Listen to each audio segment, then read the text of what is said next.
In the spring of 2007, a young Englishwoman vanished from the streets of Tokyo. Her name was Lindsay Ann Hawker, and her story would become one of Japan's most haunting mysteries. A case that would challenge everything people believed about safety, about trust, and about the dark corners that exist even in the world's most orderly societies. This is not just a story about a crime. It is a story about dreams interrupted, about a life cut short in a foreign land, and about the relentless pursuit of justice across 2.5 years that would grip an entire nation. Before we begin this journey into the depths of one of Asia's most chilling cases, I invite you to join us on this channel. If you find yourself drawn to the mysteries that emerge from the hidden corners of Asia, to the stories that demand to be told, and the truths that refuse to stay buried, then subscribe. There are so many more mysteries waiting to be uncovered. So many more stories that deserve to be heard. Now, let us step into the shadows together. The story begins not in darkness, but in light, in hope, in the kind of optimism that only youth can carry across oceans.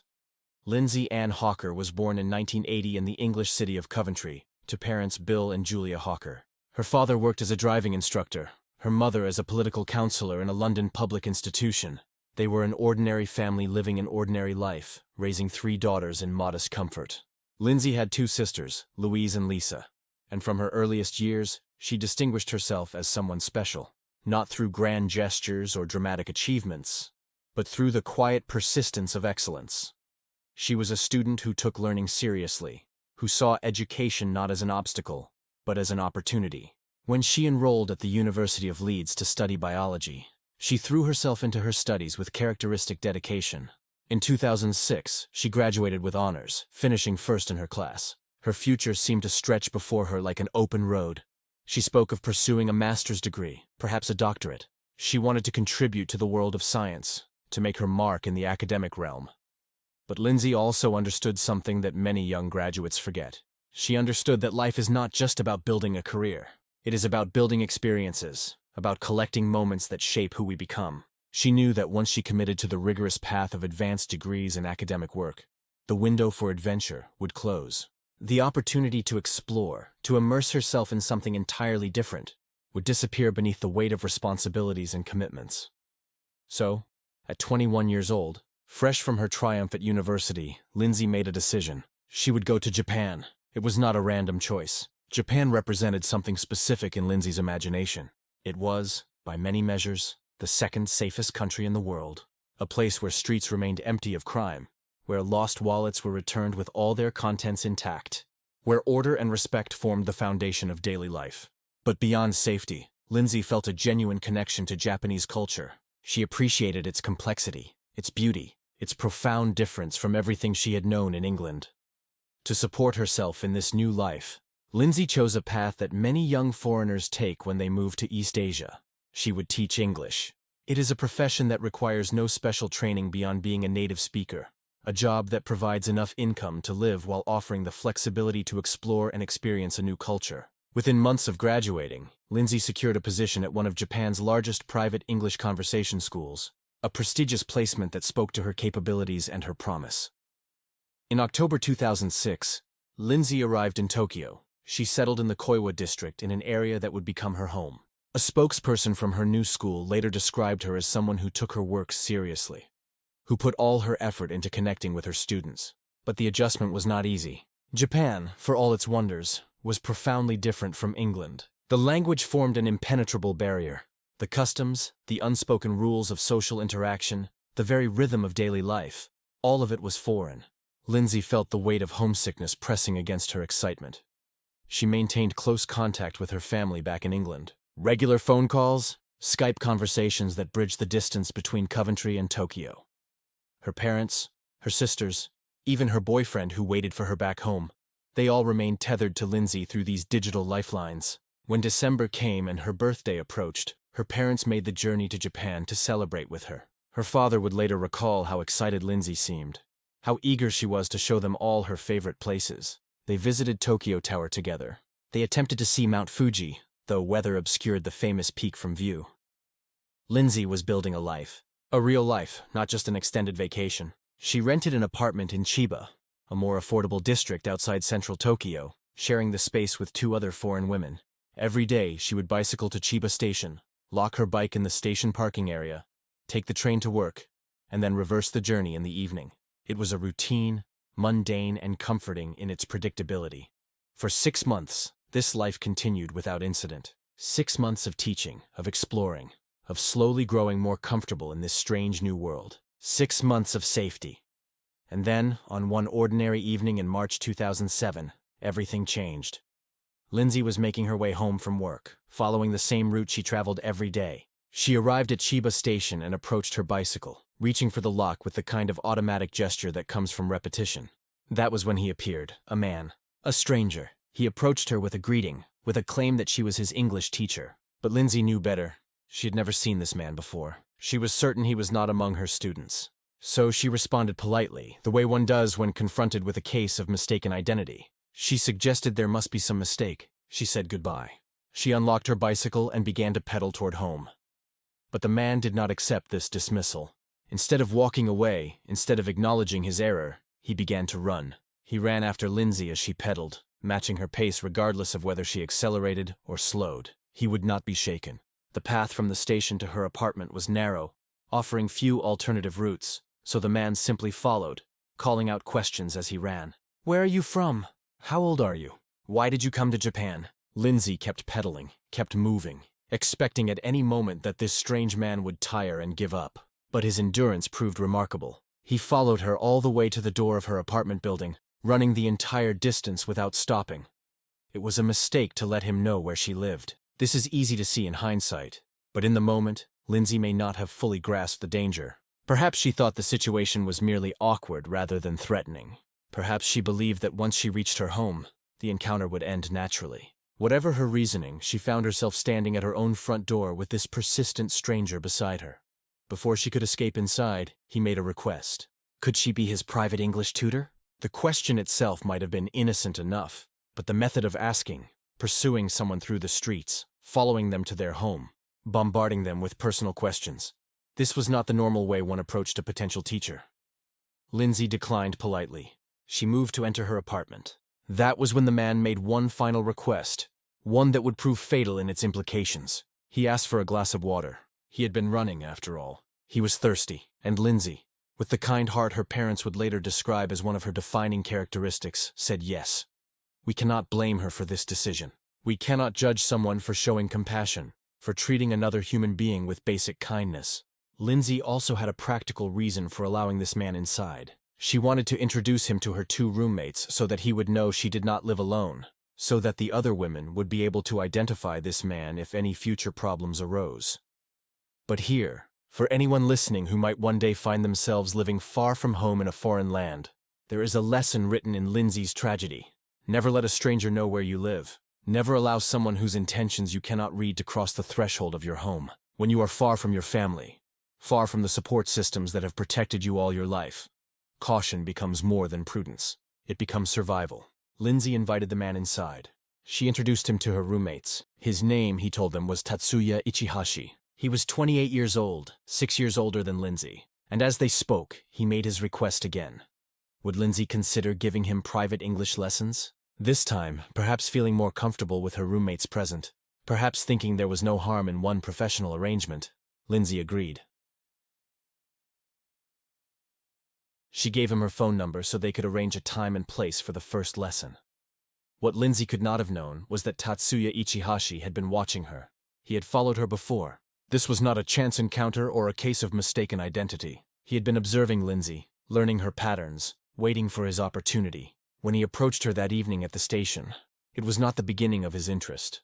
It was the culmination of something that had been building in his mind for some time. 2 days after their first meeting, on March 26, 2007, Tatsuya contacted Lindsay. He asked if they could have their first English lesson that very day. Lindsay agreed. They arranged to meet at Ichihashi's apartment. She would later send messages to her friends and roommates, letting them know where she was going, providing them with Tatsuya's address. It was a sensible precaution, the kind of safety measure that should have ensured her protection. But no one heard from Lindsay after she entered Tatsuya Ichihashi's apartment. When evening came and she did not return home, her roommates grew concerned. When night fell and their messages went unanswered, concern transformed into alarm. They contacted Lindsay's family in England. They notified the police. A search began. The next morning, March 27th, the police went to Tatsuya Ichihashi's apartment to conduct a welfare check. The apartment was located in a residential building, the kind of anonymous structure that exists in every city, where neighbors live side by side without really knowing one another. When officers knocked on the door, no one answered. The apartment appeared empty. But the police, sensing something wrong, decided to investigate the building's exterior. On the balcony of Tatsuya's apartment, buried in a large bathtub that had been filled with soil and sand, they found Lindsay's body. She had been placed there and covered, hidden in plain sight on the balcony of the very apartment where she had gone for an innocent English lesson. The image of that bathtub, of that makeshift grave, would haunt the investigation and the public consciousness for years to come. Medical examiners determined that Lindsay had been harmed in the most terrible way before her ending. She had fought. Her body bore defensive wounds that spoke of her struggle to survive, to escape. But she had been overpowered.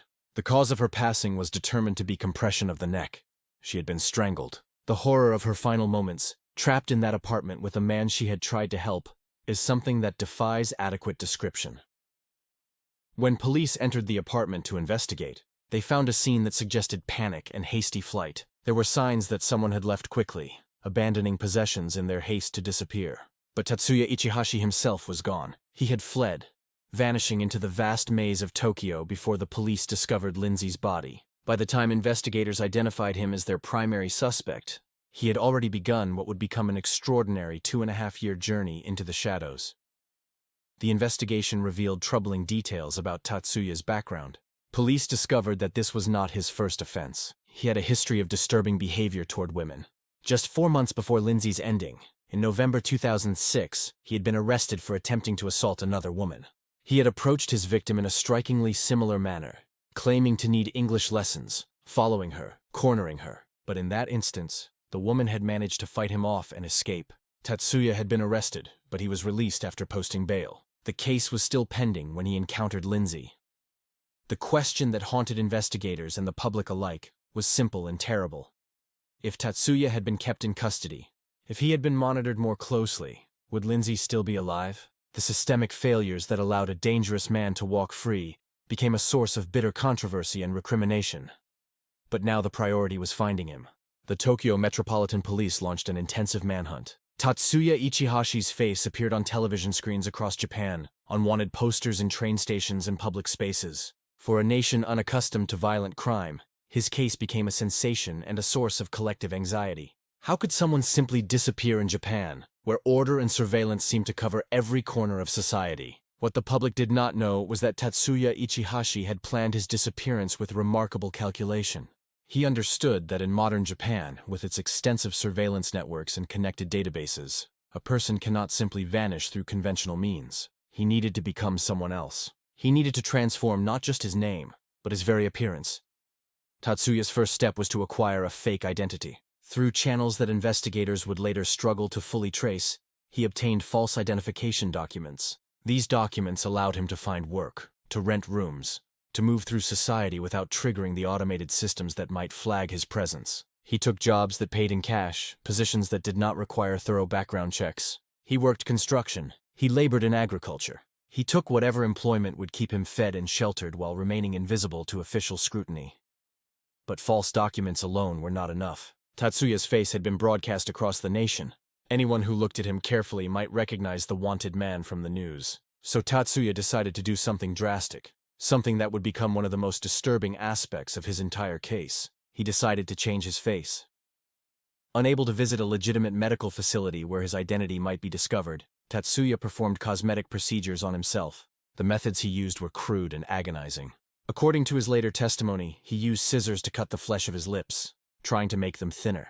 He modified his eyelids, attempting to create a fold that had not existed before. Most horrifyingly, he attempted a form of homemade rhinoplasty, using thread to pull at his nose, trying to change its shape and angle. After each procedure, performed in public restrooms and cheap hotels without anesthesia or proper medical tools, he would hide his injuries beneath surgical masks, common enough in Japan that they attracted no particular attention.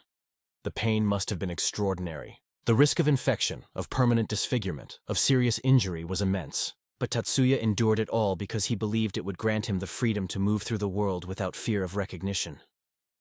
Eventually, reasoning that his homemade modifications were not enough, Tatsuya sought professional help. He traveled to Nagoya and found a plastic surgeon willing to perform a rhinoplasty procedure. The surgeon had no knowledge of Tatsuya's true identity. Other surgeons had refused to operate on him, perhaps sensing something amiss, but this one agreed. The procedure was performed, and Tatsuya's face changed in ways that his own crude methods could never have achieved. For a time, this strategy worked.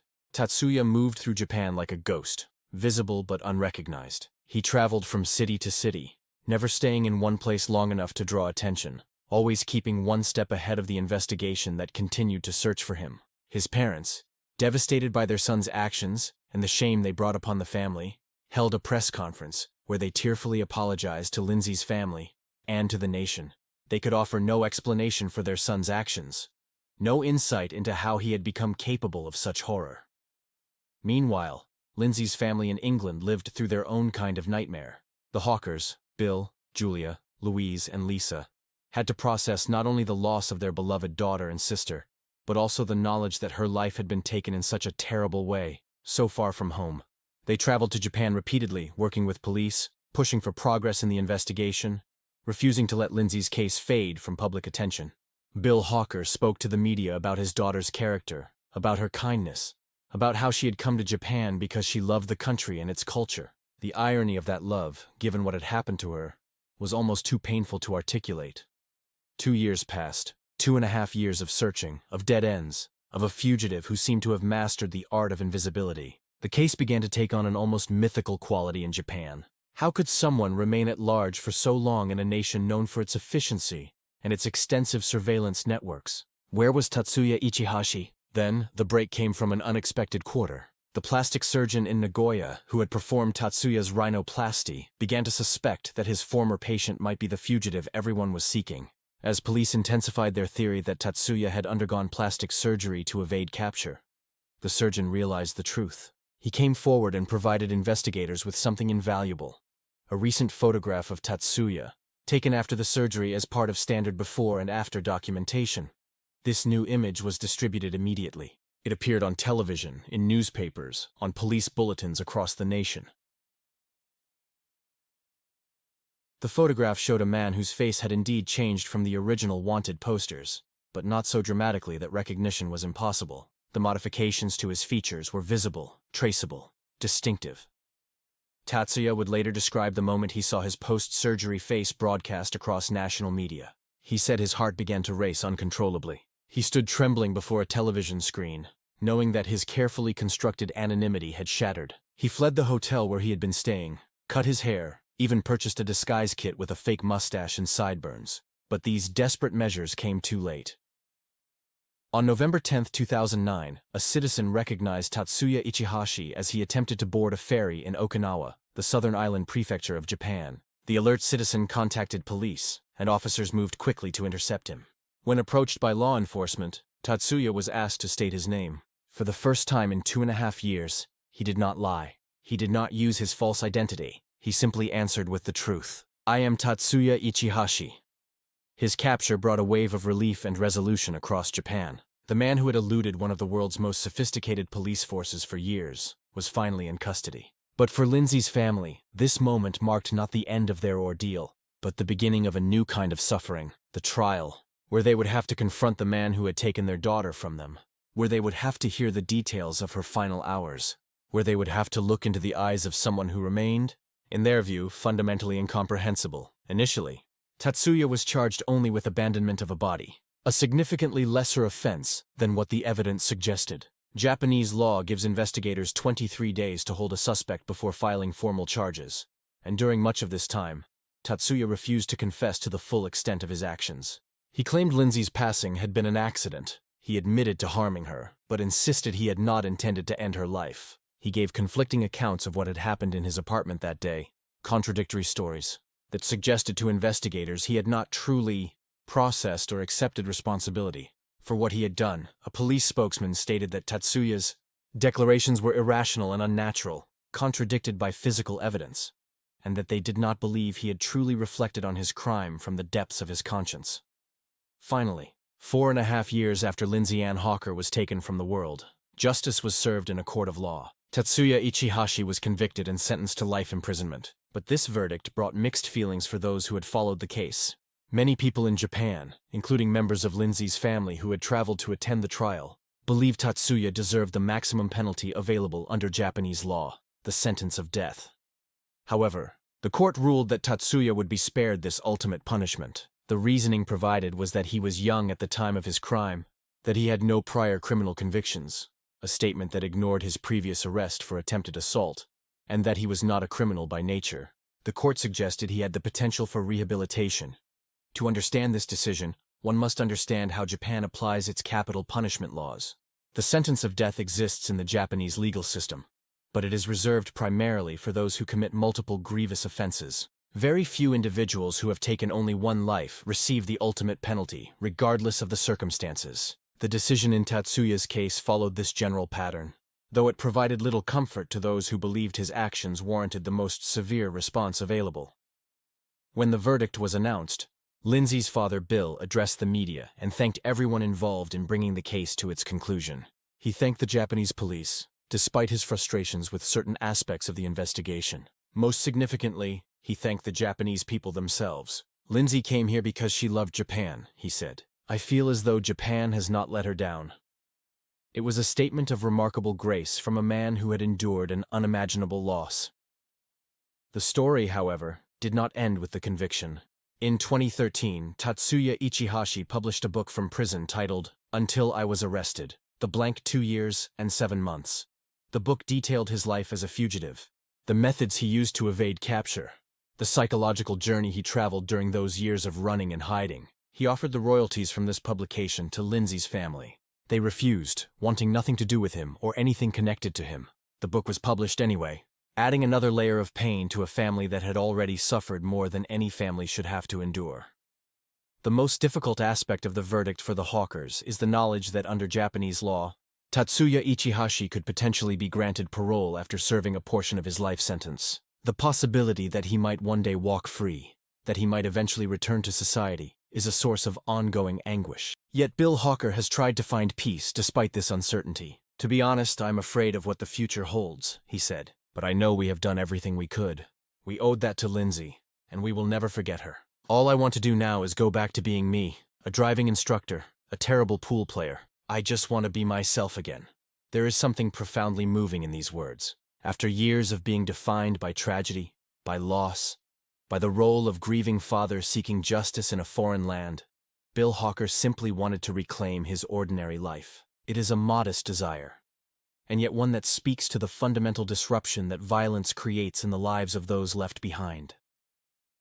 Lindsay Ann Hawker came to Japan with dreams of adventure, of cultural exchange, of building experiences that would enrich her life before she returned home to pursue her academic ambitions. She was a young woman of exceptional promise, intelligent, kind, curious about the world beyond her own borders. She embodied the best impulses of youth, the desire to understand others, to bridge cultural divides, to grow through exposure to difference. Her story serves as a reminder of the precarious nature of safety, even in places we consider secure. Japan's reputation as one of the world's safest countries remains well-deserved by statistical measures.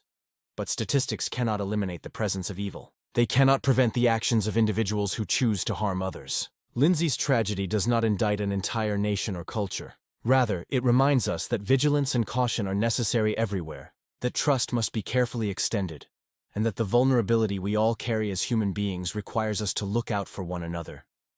For those who dream of living abroad, of teaching in foreign lands, of immersing themselves in cultures different from their own, Lindsay's story need not serve as a deterrent, but it should serve as instruction. Share your location with others. Trust your instincts when something feels wrong. Remember that kindness, while a virtue, must sometimes yield to self-preservation. These lessons, written in Lindsay's absence, might protect others who follow the same dreams that led her to Japan. The legacy of Lindsay Ann Hawker lives on in the memories of those who loved her, in the continued advocacy for justice and safety that her family maintains, and in the countless small decisions that young people make when they find themselves far from home in unfamiliar places. Her story has been told and retold, not because it offers easy answers or comfortable conclusions, but because it refuses to let us forget that behind every statistic, behind every news report, There is a human life filled with potential and promise. A life that deserves to be remembered for more than how it ended. The bathtub on the balcony in Tokyo. The 2.5 years of desperate flight. The modified face and false identity. The trial and the sentence. These are the details that make Lindsay's case memorable, that give it the structure of a mystery and a manhunt. But what should truly stay with us is simpler. A young woman who loved learning, who wanted to see the world, who taught English to strangers with patience and dedication, who called her parents regularly to hear familiar voices across the ocean, who stood at the beginning of a promising life with everything still ahead of her. That is who Lindsay Ann Hawker was. That is why her story matters. That is why, years after her passing, her name still resonates with those who hear it. And that is why, in the end, her memory calls us not to fear the world, but to navigate it with wisdom, with caution, and with the awareness that safety is not something we can take for granted, no matter where we find ourselves. The mystery of what happened to Lindsay Hawker has been solved. The man responsible sits in a Japanese prison.